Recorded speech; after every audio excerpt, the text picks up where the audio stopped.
Assalamu alaikum wa rahmatullahi wa barakatuhu. In today's video, I'm going to go through 14 extremely important points that if a person wants to learn the deen of Allah subhanahu wa ta'ala and you want to understand the Quran, the Sunnah, the Sharia all together, you want to understand hadith and fiqh and tafsir of Quran, the Arabic language, then these are 14 things that you must implement and you must come with.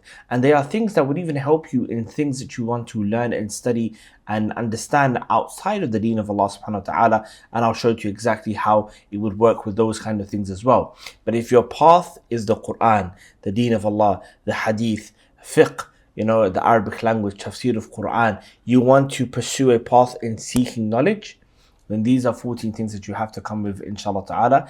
Let's get into the first one. The first thing that you have to come with is remember to always be in a state of supplicating to Allah subhanahu wa ta'ala, making dua to Allah. Now you might think to yourself, hey, this is a bit cliche. Why are you saying that dua is the number one thing that I need? Well, I want you to kind of think about this with me together, inshallah ta'ala, which is the thing which you're pursuing and the thing that you want. Number one, it is an act of worship. Seeking knowledge and learning about the deen of Allah subhanahu wa ta'ala, it's an act of worship. And it's something that Allah subhanahu wa ta'ala gives to whoever He wants. If Allah chooses to give it to you, He will give it to you. And if Allah subhanahu wa ta'ala does not want to give it to you, then you will not get it. We know that based upon the hadith of the Prophet sallallahu alaihi wasallam, that man yuridillahu bihi khayran yufaqihu fid din. That anybody that Allah wants good for, He gives them an understanding of the deen.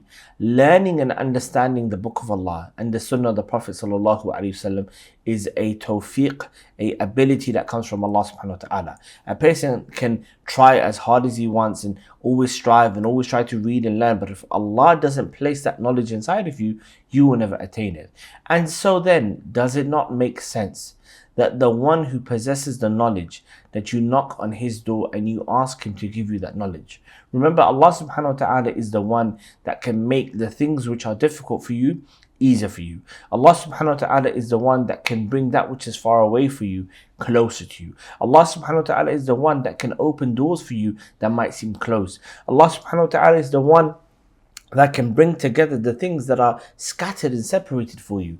All of that is within Allah subhanahu wa ta'ala, within His ability subhanahu wa ta'ala. And so it makes sense that we beg Allah and we ask Him to aid us on this path of seeking knowledge and learning. Allah subhanahu wa ta'ala even taught the Prophet sallallahu alaihi wasallam to make dua, to supplicate and ask Allah subhanahu wa ta'ala for aid in this knowledge. For example, in the Quran, Allah subhanahu wa ta'ala told us, Rabbi zidni ilma. Allah told the Prophet to say, my Rabb increase me in knowledge. So the Prophet sallallahu alaihi wasallam, the greatest man to ever have walked upon this earth, he is asking Allah to increase him in knowledge. We have another dua of the Prophet sallallahu alaihi wasallam that he used to make, which is he used to say, Allahumma inni as'aluka ilman nafi'an. The Prophet sallallahu alaihi wasallam used to say, oh Allah, I ask you for beneficial knowledge. So the fact that even the Prophet ﷺ would supplicate to Allah and beg Him and ask Him to give him this knowledge, it's even more so for all of us. Okay, it's even more so for all of us that when we are on this path and we're trying to attain this knowledge of the deen, that we ask Allah and we supplicate to Him as much as we possibly can. The scholars, they would say that the student of knowledge, the person that wants to pursue knowledge of this deen, he is ahwaj, yani he is more in need of supplicating to Allah subhanahu wa ta'ala than anybody else. We need the help of Allah subhanahu wa ta'ala. So make constant dua, whether you do it within your sujood, whether you do it in the last third of the night, but make it a habit that you constantly ask Allah subhanahu wa ta'ala to increase you in knowledge. There is so much that can be spoken. Books have been written on the issue of dua. There are so many examples from people from the Salaf and the Sahaba that they would make dua to Allah subhanahu wa ta'ala in order for knowledge to be increased and for them to attain knowledge. It's key, it's primary, it's the number one thing that a person should always start with, which is beg Allah, ask Him, knock on the door of Allah subhanahu wa ta'ala and ask Him to aid you in learning and understanding His deen. The second most important point that a person has to come with when it comes to seeking knowledge is having sincerity in the intentions. clearing your intentions and making it solely for Allah subhanahu wa ta'ala. You see, studying and learning the deen of Allah subhanahu wa ta'ala is an act of worship. Yani talabul ilm, seeking knowledge, is an act of worship. And any act of worship that you do, you have to do it intending Allah subhanahu wa ta'ala. It has to be for the sake of Allah subhanahu wa ta'ala. There are some people out there that seek knowledge for the wrong reasons. They seek knowledge because they want status. They seek knowledge because they want to debate with people. They want to show people are dim-witted and they have less knowledge. They want to argue with the scholars. They do it for all of these multiple wrong reasons. And we know from the deen of Al-Islam that if a person tries to learn the deen of Allah for other than seeking the reward of Allah subhanahu wa ta'ala, then that person is not going to attain anything. I want to mention to you all a hadith of the Prophet sallallahu alaihi wasallam that is narrated in Sunan Abi Dawood, where the Prophet alaihi salatu wasallam said that anybody that seeks a knowledge in which you should be doing it for Allah subhanahu wa ta'ala's sake, but you do it instead because you want to gain some sort of honor or sort of status, or you do it for the dunya, you do it for any of those incorrect reasons, then the Prophet ﷺ said that that person لم يجد عرف الجنة يوم القيامة. That person is not going to smell the fragrance of Al-Jannah. And the fragrance of Al-Jannah on Yawm Al-Qiyamah, you will not smell it if you study and you try to learn this deen of Allah subhanahu wa ta'ala for other than His sake. And it's interesting to note that the Prophet ﷺ also told us that the scent and the fragrance of Al-Jannah can be smelt from miles and miles away. So it's saying as if you are going to be far, far away from Al-Jannah, perhaps inside of Yani fi nar.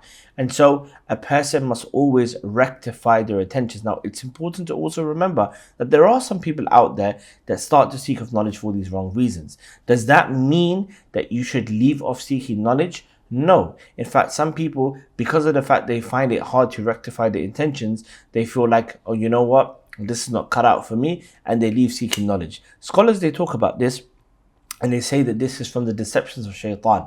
This is shaitan deceiving you because he doesn't want you to seek the knowledge of this deen. Why? Why is it that shaitan doesn't want you to seek knowledge? Because the person that seeks knowledge is going to end up doing two things. Number one, they are going to learn and rectify their own selves based upon the knowledge that they learn. But they will now also take that knowledge and spread it out to other people and rectify the affairs of other people as well. But remember, shaitan, he doesn't want you to do good and he doesn't want other people to do good. And so he becomes a staunch enemy of the one that goes out and tries to seek knowledge of Al-Islam, because he doesn't want you to rectify yourself and the other people out there. And so these are some of the ways that shaitan will fool you into thinking your intentions are so terrible you can't continue in this path. We say, as the scholars mention, that a person should continue on the path of seeking knowledge and fight and rectify their intentions as much as they possibly can, but don't give up seeking knowledge, because eventually what will happen is the knowledge will overcome your intention. It will help rectify your intention as long as you are striving and you are working hard in your own intention. So you have to have sincerity when it comes to seeking knowledge, otherwise the reward is not there, and the possibilities of you being thrown into the hellfire are extremely high. The third thing that a person has to really consider and implement in their lives if they want to seek knowledge of Al-Islam is abstaining from sins. Disobeying Allah subhanahu wa ta'ala, you must refrain from it and you must stay away from it. Why? Because sins are destructive. We all know that the more a person sins, the further they become from Allah subhanahu wa ta'ala, the darker your heart becomes, the less ilm can enter inside of you, the more difficult it is for you to be upright upon the deen of Allah subhanahu wa ta'ala.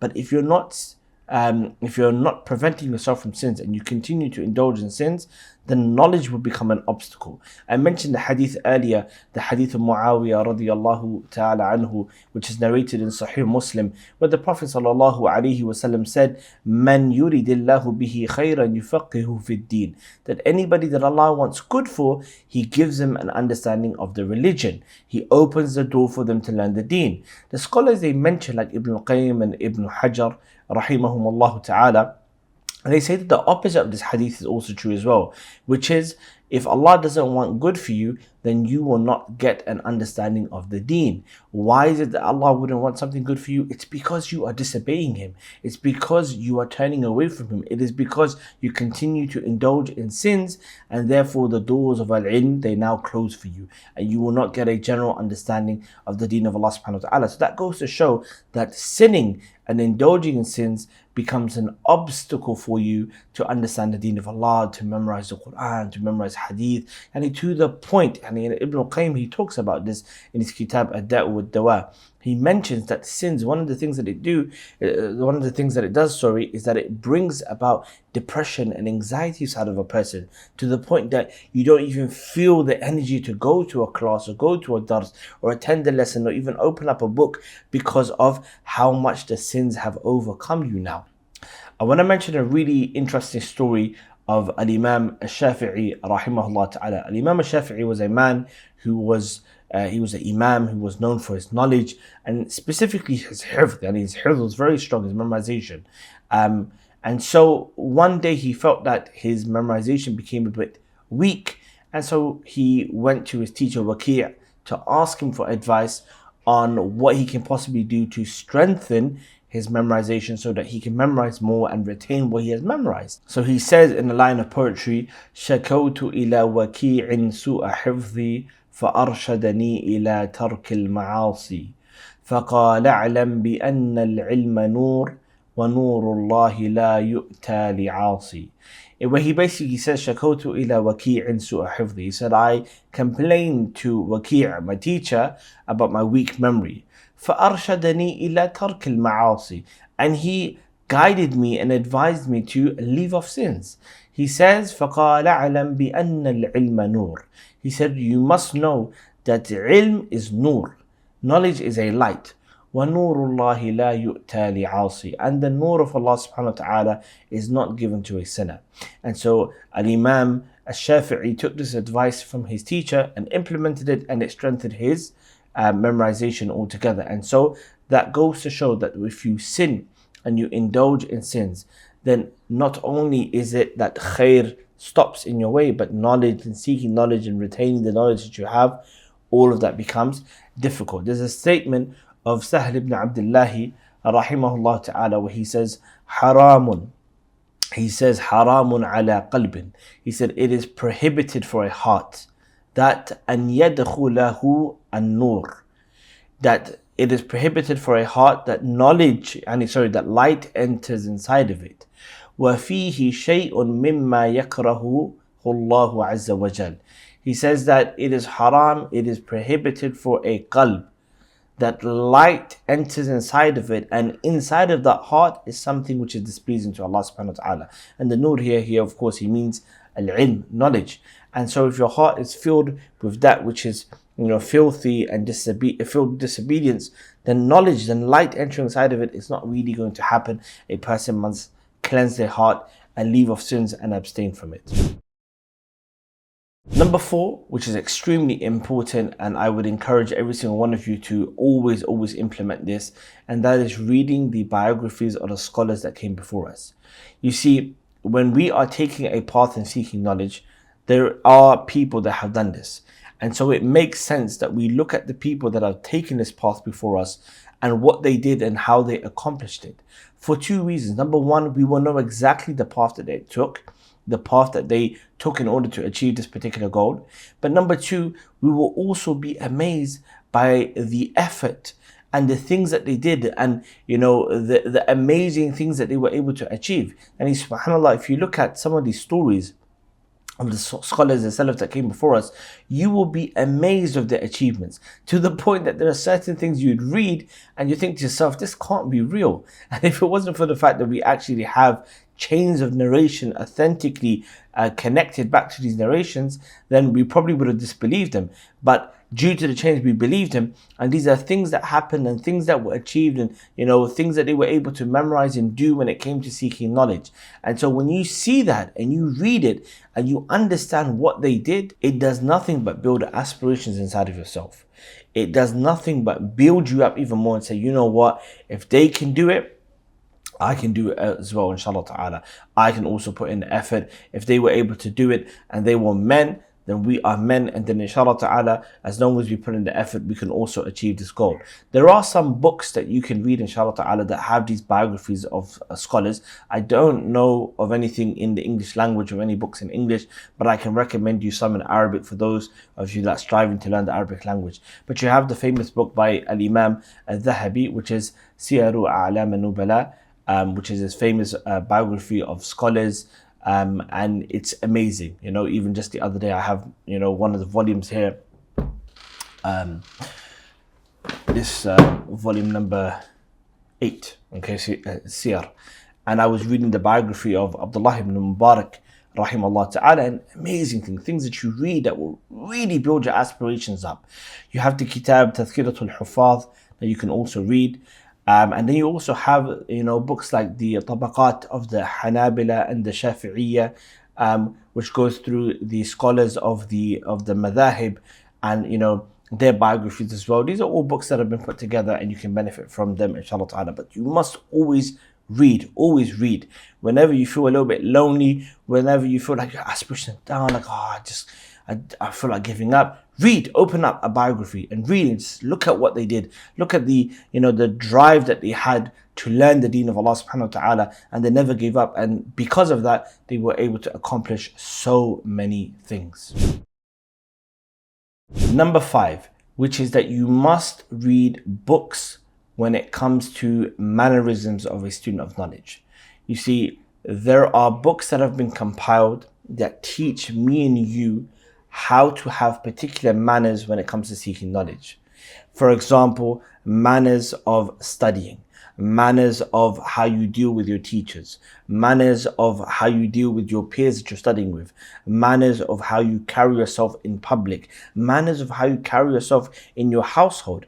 There are books that are written of mannerisms of the person that carries the Quran. When you start to take this path of seeking knowledge and ilm and learning, the ultimate goal is that you're going to eventually be teaching this, whether you teach it to your family, whether you teach it to a community. But the point of knowledge is that you benefit yourself and you pass it over to other people as well. And so in essence, you're really going to be picking up the role of the Prophet Muhammad sallallahu alaihi wasallam and the Anbiya, which is they would teach people, they would educate them and remind them about Allah and the Day of Judgment and doing good in this world and increasing in their good hasanat and their a'malus salih, yani their righteous actions.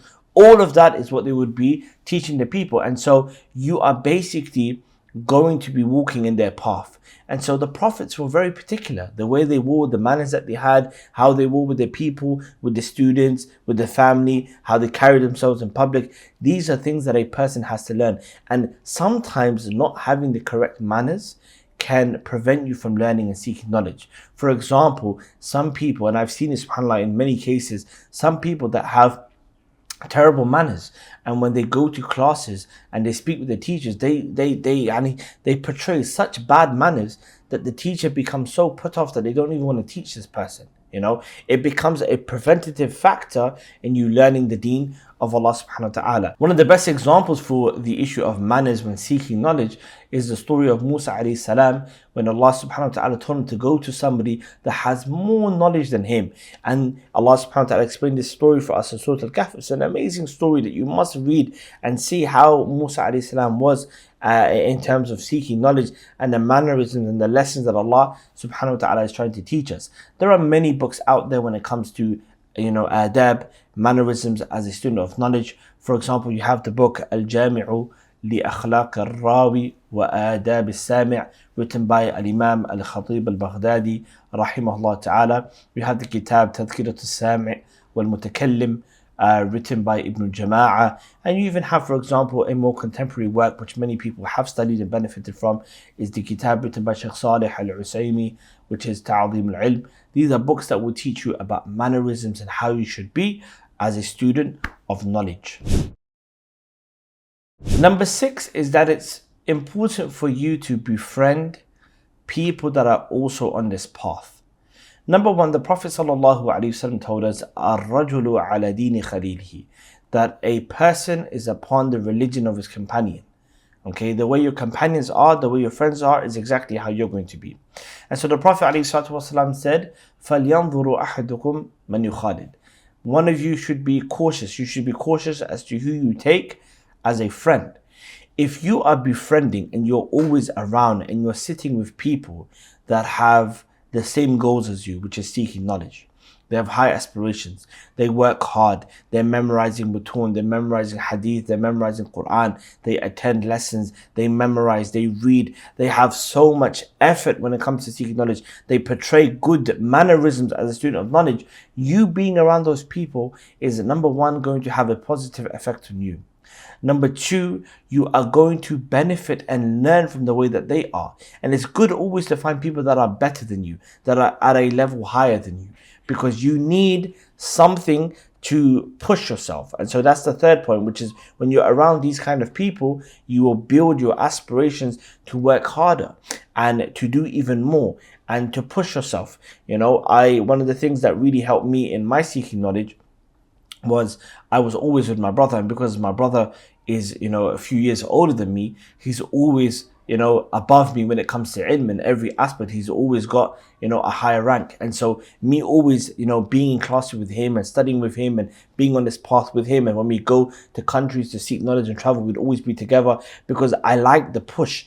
I like the fact that I have to push myself, knowing that my brother has this much and he's putting in this much effort and he's reading this much and he's memorizing that much, that I need to put in the same exact amount of effort, if not more, in order to achieve more and do better in what I'm trying to do. And when you do this, of course, you don't have any hasad towards the people that you're around, because any hasad, which is being envy, right? But rather you're happy at the fact that what they're doing, but you're using it as momentum to help you and build you and to push you to do even more. And so it's important that a person finds good people to be around, even if it's just one person. Even if it's one person, of course, the more they are, the better it is. But one person alone is enough to push you and to give you that extra boost to say, hey, you know what? I need to work a little bit harder and I need to do more. If you're just around people that are, number one, not even seeking knowledge, then, where's your himmah going to go? It's going to go out the window. Your aspiration is going to go out the window, right? Number two, if you're with people that are doing less than you, then what do you have in terms of competition to push you and healthy competition to push you and to do more? You're not going to have that.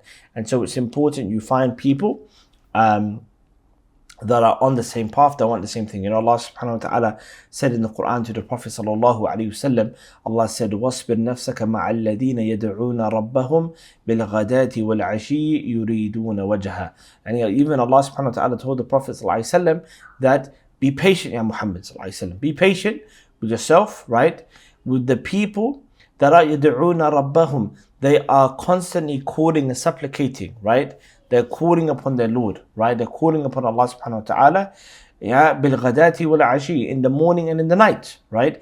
يريدون وجهه. They want His pleasure. They want the pleasure of Allah subhanahu wa ta'ala. And even the Prophet is being told by Allah, befriend and accompany and be the companion of those people that want this khayr. They want Allah subhanahu wa ta'ala's pleasure, right? And so that when you're around them, they have a good effect on you as well. You benefit from one another, rather than being around people that don't have the same goals, that are not striving for the same thing, and are not achieving the way that you want to also achieve things. Point number 7 is a really important one. It is all about striving against your own nafs, striving against yourself. It's very important that you are always fighting yourself. You see, when seeking knowledge, there are people that the moment they start, they give up. Okay, they give up. They start to memorize, they find it too difficult, they give up. They start to read a book and then they give up, they don't even complete it. It's very often that they will give up very, very easily. And that's because your nafs, yourself, it finds it difficult. It finds it difficult and doesn't want to put itself through this burden. It wants to do that which is relax, chill, waste time, do all of those kind of things. And so you have to constantly do jihad. You have to constantly battle yourself and fight yourself and prevent yourself from giving up on this amazing path that you're trying to take, which is learning the deen of Allah subhanahu wa ta'ala. The more you strive yourself against your nafs, the more you fight your nafs, the more you do it, the more Allah subhanahu wa ta'ala In return, will help you and aid you and make it easier for you. Allah subhanahu wa ta'ala, He said in the Quran, وَالَّذِينَ جَاهَدُوا فِينَا, Allah said, those people that strive, and they strive in our cause, and they work hard, they do that, they put in that effort, لَنَهْدِيَنَّهُمْ سُبُلَنَا. Allah said, we're going to guide them to our paths, and we're going to guide them to our ways. Meaning, if you're a person that works hard, and you put in the effort, and you're constantly fighting yourself, and you're not giving up, and you're putting in the work, you're having as much ihsan and excellences as you can. You keep doing that, don't think Allah doesn't see it. Don't think it goes unnoticed. Allah sees the effort that you're doing.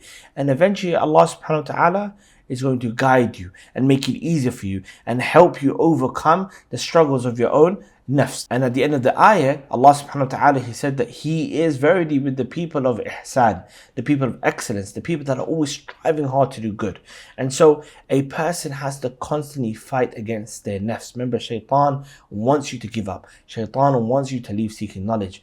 He wants you to not take this path. So you have to fight yourself. You have to fight yourself and not give up. Listen to this hadith of the Prophet ﷺ where he said, Al-Mujahid, the Mujahid, the one that's fighting and struggling in the path of Allah is who? Man jahada nafsahu, the one that is constantly battling and fighting against himself and his nafs and falling into what his nafs desires and wants. I want to mention to you a quick story by a great Imam, Abu Hilal al-Askari, who was a great Imam, a Lughawi. He has a famous kitab here called Al-Furuq fi Lugha, where he basically looks at words that most people consider synonyms in the Arabic language, and he shows how they're actually different. They have slightly different meanings. He says that, when he first started to memorize, he used to find it extremely difficult. He said, eventually I got to a point when I decided I need to condition myself. I need to really just force myself, to the point where he said I decided to memorize one qasida, one poem, and he said it was 100 lines, and I memorized it all in one night. And he had to force himself. That's what it is. Al-Mujahid man jahada nafsahu. The Mujahid is the one that keeps fighting himself. And so you are constantly in a battle against falling into your desires. You have to force and condition yourself and work hard. And this is where dua comes into play. You have to ask Allah to help you. That's why I say you can't leave the dua. You have to constantly supplicate to Allah and ask Him to help you so that you can prevent yourself from falling into such a thing. Number 8 is organizing your time. Look, this one is big. It's the one that everybody's failing in, especially in this generation of internet and social media and technology. But wallahi, it is true, brothers and sisters. The more you organize your time, the more you take control of your time, the more you will achieve that which you want to achieve. If you look at anybody, even outside the world of seeking knowledge, the people that are the best at the best what they do are people that focus on their time. They were stingy with their time. They worked hard on their time. They organized their time. They didn't leave room for time wasting. They didn't leave time for that. And so for that reason, they were able to achieve a lot. And when you look at the life of the Salaf and you look at how they were, you will find that it was through them being diligent and stingy with their time that they were able to achieve what they achieved in terms of knowledge and seeking knowledge and the understanding of the deen. Some of the Salaf, they used to say that if a day went by in which they were unable to learn something about the deen of Allah, they didn't increase in knowledge, they used to consider that day as a day which had no barakah inside of it. There was no barakah, no blessing inside of that day whatsoever. Every day you must learn and you have to organize your time. Amr ibn Qais, he said that one day a man came to him and said, "Speak to me. I want to speak with you. I want to ask you something." And Amr ibn Qais responded to him and said, "Hold the sun." Can you hold the sun? Can you hold it? Can you stop it from moving? Meaning, can you stop time? If not, then I'm not going to talk to you, because I have a path. I have, things that I need to get done. I can't waste time. Maybe we can speak another time, a time when I'm free, but right now I'm busy. And this is how the Salaf, they were, my brothers and sisters. You have to organize your time. And what that means is formulating a schedule for yourself, a schedule where you organize the things that you need to do and you give everything as haqq. You have to give the haqq to your family. You have to give haqq to your work. You have to give haqq to Allah subhanahu wa ta'ala. You have to give haqq to the things that you want to do in your life. All of that. But it just requires you to organize. and organize and find a method that works for you. There are so many different ways out there to organize your time, but organize it, schedule it, put it in so that not a moment goes by except that you benefit from it. Except that you benefit from it. I'm going to end on this point with the story of Al-Imam Ibn Jawzi, rahimahullah ta'ala, who said that, one day basically he knew that some visitors were coming to see him, and he didn't like people coming over to visit him, especially if they were not going to benefit him. Scholars back in the days, they were very, very staunch in this issue of, I'm only going to be with people that either I can benefit or they can benefit me. But if it's not either one or all, then it's kind of aimless for us to be together. It's just going to be idle talk. It's going to be a waste of time, and I've got bigger things to do, like remember Allah subhanahu wa ta'ala. And so he said that the people were coming, and he knew that there was no benefit from this gathering. And so what he did is that he sharpened all of his pencils, he got all of his papers ready, got some books ready, so that he can be busy and preoccupied, so he wouldn't have to talk to them or spend too much time talking or being distracted, because they will see that he's busy, because he's studying and learning the deen of Allah subhanahu wa ta'ala. And he used to prepare that in advance. And this is how the Salaf, they will take control of your time. You will be questioned about your waqt, your time, and how you spent it. It's a ni'mah from Allah subhanahu wa ta'ala, and a person must be diligent of his time and the things that he does and she does, so that they can benefit immensely. And so on Yawm al-Qiyamah, you can say, Ya Allah, I tried my hardest. And you will see that by being diligent with your time and stingy with your time, you will achieve a lot. You're going to actually achieve a lot in this world. Number 9 is constantly revising what you have learned. Whether it's something that you read or notes that you took in a lesson or something that you memorized. But my brothers and sisters, revision is extremely important. If you just go to a lesson and you take notes and you don't ever revise, do you think that knowledge is going to last? You're most likely going to forget that knowledge. The scholars, they used to say that anybody that memorizes quickly is going to forget that memorization quickly as well. But anybody that memorizes over a time frame, you take a surah, you memorize it over a couple of days, then the likelihood of you retaining that hifz is going to be much more higher. And the same is with any other situation when it comes to learning and educating yourself.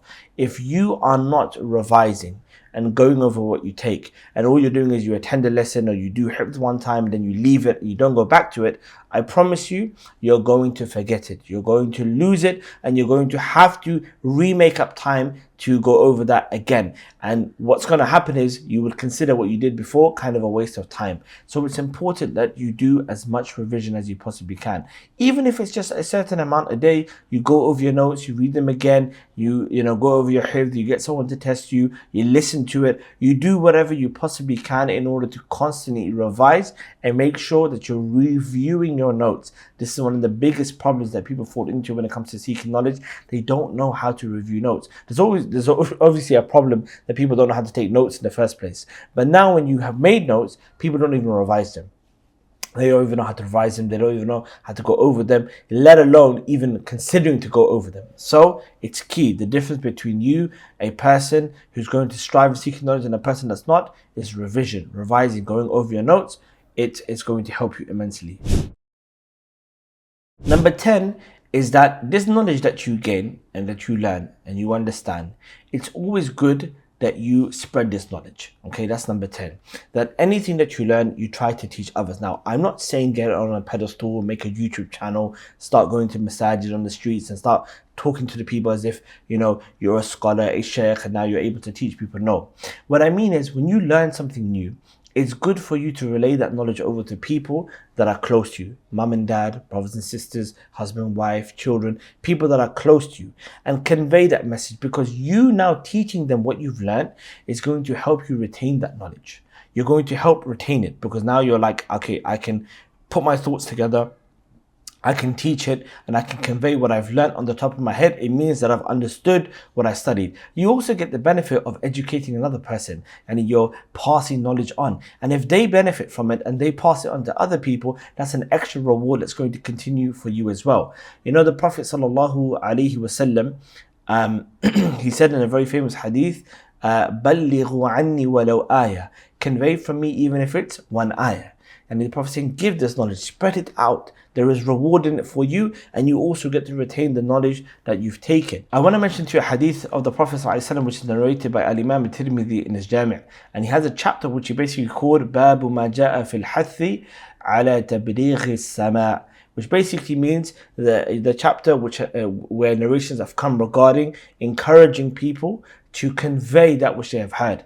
And the Prophet ﷺ said, نَضَّرَ اللَّهُ إِمْرَأً سَمِعَ مَقَالَتِي فَوَعَاهَا وَحَفِظَهَا وَبَلَّغَهَا فَرُبَّ حَامِلِ فِقْهٍ إِلَى مَنْ هُوَ أَفْقَهُ مِنْهُ. The Prophet ﷺ said that may Allah brighten the face. نَضَّرَ اللَّهُ إِمْرَأً. May Allah brighten the person, right? The man, the individual, who سَمِعَ مَقَالَتِي. He hears a saying of mine. He hears my narration, right? فَوَعَاهَا. He understands it. He comprehends what he's taken on board. وَحَفِظَهَا. And he memorizes it. He remembers it. Keeps it now. Safeguards it with himself. وَبَلَّغَهَا. And then he conveys it over to another person as well. The Prophet saying the person that does that, he studies, he learns, he understands, he memorizes, and now he even sends it off to another person as well. The Prophet said, may Allah brighten that person's face. May Allah illuminate that person's face. And so, not only do you get the reward for all these things when it comes to passing knowledge over, but you get the benefit of retaining that knowledge that you have learned. Number 11, my brothers and sisters, show gratitude to Allah subhanahu wa ta'ala as you learn. As you learn something, the more you memorize, the more you're able to read, the more lessons you can attend, the more that knowledge opens for you. Show shukr, show gratitude to Allah subhanahu wa ta'ala, because it is Allah that has given this to you. My brothers, Allah tabarak ta'ala has given this ni'mah to you, this blessing to you, so that you now in return should show gratitude to Him subhanahu wa ta'ala. Listen to the statement by Abu Qilaba rahimahullah ta'ala, where he said, إِذَا أَحْدَثَ اللَّهُ لَكَ عِلْمًا. If Allah gives you a knowledge, and Allah increases you in knowledge, right? فَأَحْدِثْ لَهُ عِبَادَةً. Then increase in response to the knowledge that He gave to you, respond to it by doing worship. وَلَا يَكُنْ هَمُّكَ أَن تُحَدِّثَ بِهِ النَّاسِ.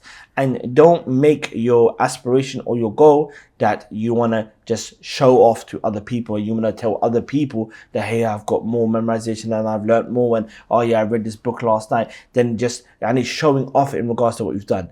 Allah gave you something. Now respond to Him. Why are you passing it over to other people? Why are you telling other people of the khair and the goodness that you've done? Allah subhanahu wa ta'ala is the one that gave you the ability in the first place. And so, respond in kind by worshipping Him, by doing shukr to Him subhanahu wa ta'ala. Why? Allah told us in the Quran. Right? He said, وَإِذْ تَأَذَّنَ رَبُّكُمْ لَإِن شَكَرْتُمْ لَأَزِيدَنَّكُمْ. Allah said, Allah subhanahu wa ta'ala announced that if you show gratitude to me, I will increase you. You do shukr, Allah will increase you in the ni'mah that He's given you. And so in other words, you learn something. Allah gifted it to you. He gave you this knowledge. You show shukr to Him. In response, Allah will increase you in that knowledge. Scholars say that two things will happen. Number one, the gift, the ni'mah that Allah gave to you, if you do shukr to Him, the ni'mah will stay. And number two, you'll be increased in your ni'am. You'll be increased in your blessings. How do you do shukr? Shukr isn't just saying something on the tongue, but rather Allah tabarak ta'ala told us in the Quran, i'malu ala Dawood shukra. Allah said, oh family of Dawood, do actions, amal of shukr.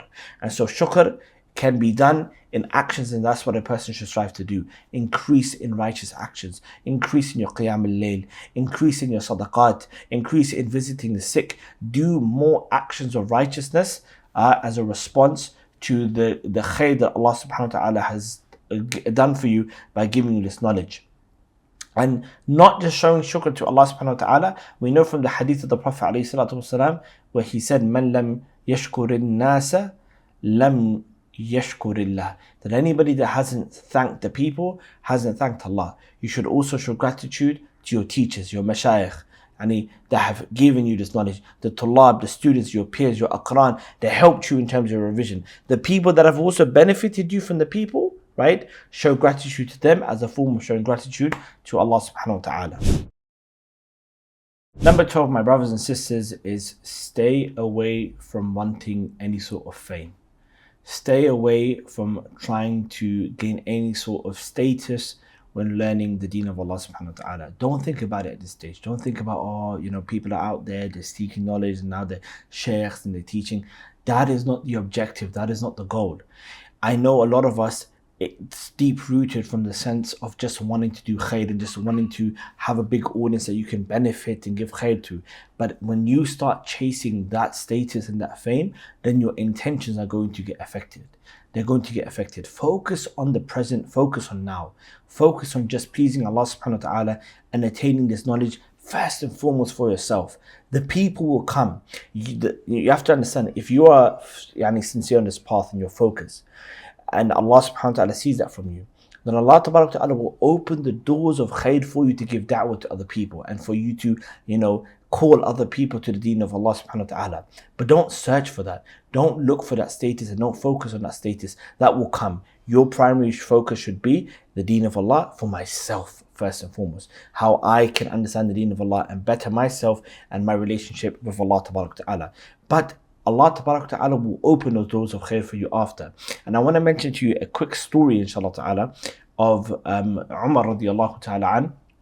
A very, very famous story, and I think it's very powerful for us to understand how when you focus on the deen of Allah, Allah will raise you and Allah will give you a status and put you in a position where you can do khair. Okay? The story is this, is that Nafi', right, went to go meet Umar radiallahu ta'ala an in a place called Usfan. Okay? And Umar radiallahu ta'ala an had left Nafi' in charge of Mecca. Okay, at the time when Umar was the Khalifa, he left Nafi' to be in charge of the people of Mecca, so for him to govern it. And so when he comes to Usfan to meet Umar, okay, Umar says to him that I left you in charge of the people of Mecca. So who's in charge now? Who have you left in charge? Because you've left. And he says Ibn Abza. He said, I left Ibn Abza. And the Umar radiallahu ta'ala an, he asked, who is that? Who's Ibn Abza? And who is this person? And he says that he's a slave, he's a freed slave from the slaves that we had. Meaning this man Ibn Abza, who I've left now in charge of Mecca, right, which is a position that Umar had given to me, that I've now left him in charge instead so I can come meet you, Umar. He was a man that was a slave and now he's freed. And Umar radiallahu ta'ala an, he says that you've appointed a freed slave over them. And Nafi' responded and he goes, Na'am. He goes, yes. He says, إِنَّهُ قَارِئٌ لِكِتَابِ اللَّهِ عَزَّ وَجَلَّ وَإِنَّهُ عَالِمٌ بِالْفَرَائِضِ. He says that yes, I've left him in charge because he's a man that is well versed when it comes to the book of Allah subhanahu wa ta'ala. He's learnt the book of Allah subhanahu wa ta'ala. And he also he has good understanding of the Sharia. And so when he said that, Umar responded that I remember the statement of the Prophet sallallahu alaihi wasallam, where Allah subhanahu where the Prophet said that Inna Allah yarfa'u bihadha al-kitabi aqwaman wa yad'u bihi akharin. That Umar said, now that you've told me this, that you've left this man in charge, and he's a man that's well versed in the Quran and the fara'id, the obligatory things in the deen, then it reminds me of the statement of the Prophet sallallahu alaihi wasallam, where he said that verily Allah subhanahu wa ta'ala, due to this book, due to this Quran, He will raise a people, and there are other people that we put down because of it. Meaning the people that focus on the Quran, the deen, learning and educating, Allah will raise his status. This man was a slave. He was then freed. He learnt the deen of Allah and he was placed in charge of the people of Mecca during the khilaf of Umar radiallahu ta'ala an. Doesn't that show to you that Allah subhanahu wa ta'ala will open the door of khair for you and give you that, that opportunity to bring about khair? Don't seek fame. Don't seek a status. Study the deen of Allah. Allah will open the doors for you to do opportunities of khair as your time goes by.